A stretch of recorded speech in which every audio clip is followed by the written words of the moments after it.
कहते हैं डेमोक्रेसी में नंबर गेम की बड़ी ज्यादा अहमियत होती है। भारतीय लोकतंत्र में भी हमें यह देखने को मिलता है। सरकार बनाने के लिए जरूरी संख्या जुटाने के लिए राजनीतिक पार्टियां जोड़ तोड़ करती हैं।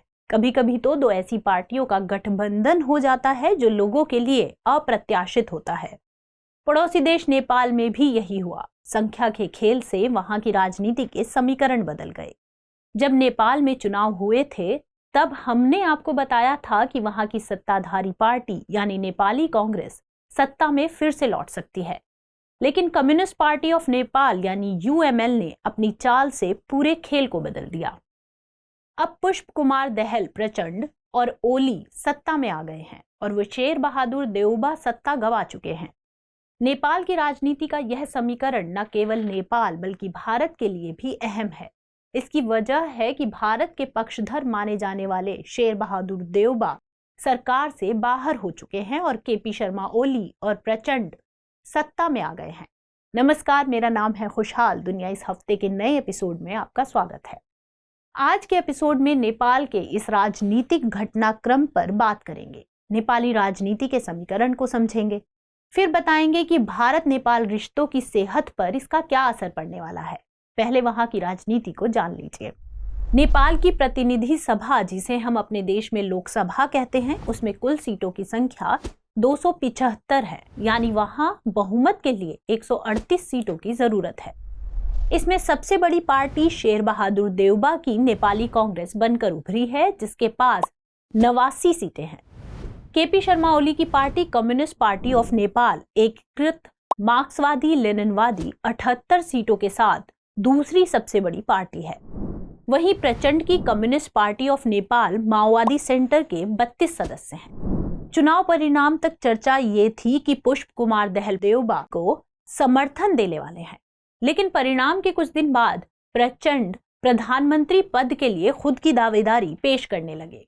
इसके लिए वो शेर बहादुर देउबा पर समर्थन के लिए दबाव बनाने लगे, लेकिन नेपाली कांग्रेस के अध्यक्ष शेर बहादुर देउबा ने प्रधानमंत्री पद के लिए प्रचंड को समर्थन देने से इनकार कर दिया और दोनों पार्टी के बीच बातचीत वहीं रुक गई। इसके बाद गेम में केपी शर्मा ओली की एंट्री हुई। दूसरी बड़ी पार्टी होने के बावजूद ओली ने प्रचंड को प्रधानमंत्री पद के लिए समर्थन दे दिया। गठबंधन को दूसरी छोटी पार्टियों का भी समर्थन हासिल है। इसमें समीकरण बना है कि पहले 2.5 साल प्रचंड पीएम होंगे और बाद के 2.5 साल ओली प्रधानमंत्री की कुर्सी संभालेंगे। हालांकि अब तक कयास लगाए जा रहे थे कि शेर बहादुर देउबा ही प्रधानमंत्री होंगे, लेकिन प्रचंड के पीएम बनने के बाद कई तरह की अटकलें लगाई जा रही हैं। ये अटकलें खासकर भारत नेपाल संबंधों को लेकर है।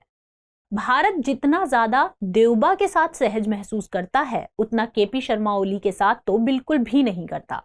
मगर प्रचंड के साथ देउबा जैसी सहजता बन पाएगी, इसे लेकर कई आशंकाएं जताई जा रही हैं।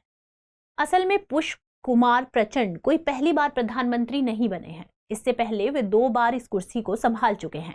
प्रचंड पहली बार जब 2008 में प्रधानमंत्री बने थे, तब उन्होंने पहला विदेशी दौरा चीन का किया था, जबकि नेपाल में अब तक परंपरा थी कि प्रधानमंत्री शपथ लेने के बाद पहला विदेशी दौरा भारत का करता था। मगर प्रचंड ने यह परंपरा तोड़ दी। उन्होंने भारत की बजाय पहला दौरा चीन का किया। हालांकि दूसरी बार जब पीएम बने तब वो पहले भारत ही आए, लेकिन पहली बार उन्होंने जो किया उसे उनके चीन के करीब होने से जोड़ा गया। पिछले वर्ष की शुरुआत में प्रचंड ने नई दिल्ली की यात्रा की थी। इस दौरान उन्होंने कई वरिष्ठ नेताओं से मुलाकात की, लेकिन प्रधानमंत्री नरेंद्र मोदी ने उन्हें मिलने का समय नहीं दिया। इसकी वजह है कि भारत अभी भी प्रचंड पर भरोसा नहीं करता। दूसरी ओर केपी शर्मा ओली की पार्टी से उनका गठबंधन है, जिनके साथ भारत का अनुभव अच्छा नहीं रहा है।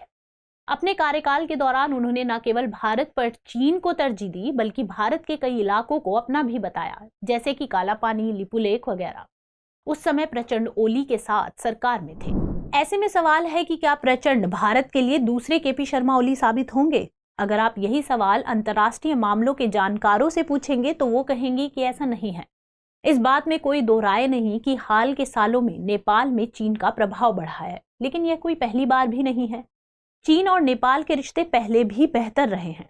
1962 के भारत चीन जंग के वक्त नेपाल तटस्थ रहा था। हालांकि भारत की ओर से दबाव था कि नेपाल भारत का साथ दे, लेकिन नेपाल ने किसी का पक्ष लेने से इनकार कर दिया था।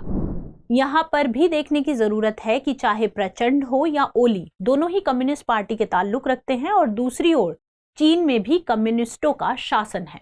ऐसे में विचारधारा के स्तर पर दोनों देशों के रिश्ते बेहतर हो सकते हैं। लेकिन नेपाल में जहां तक भारत की जगह का सवाल है तो वो चीन कभी नहीं ले पाएगा। इसकी एक वानगी तब भी दिखी जब ओली के सत्ता से बेदखल होते ही दोनों देशों के रिश्ते सामान्य हो गए। इसकी सबसे बड़ी वजह है कि दोनों ही देशों के बीच सांस्कृतिक और भाषाई समानता है। दोनों ही भौगोलिक स्थिति में इस तरह से एक दूसरे से जुड़े हैं कि खुद को एक दूसरे से अलग नहीं कर सकते। जानकार बताते हैं कि पुष्प कुमार प्रचंड अब पहले से बहुत बदल चुके हैं और भारत को लेकर उनकी सोच अब पहले की तरह नहीं है।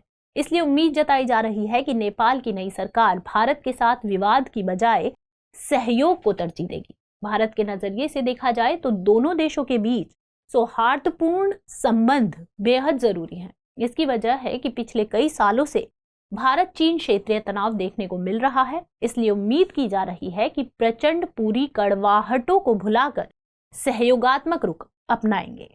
अब बात करते हैं सवाल की, नेपाल में सत्ता परिवर्तन का भारत नेपाल संबंधों पर क्या प्रभाव पड़ेगा, मूल्यांकन कीजिए। तो आज के एपिसोड में इतना ही। नव वर्ष की हार्दिक शुभकामनाएं। मिलते हैं अगले एपिसोड में।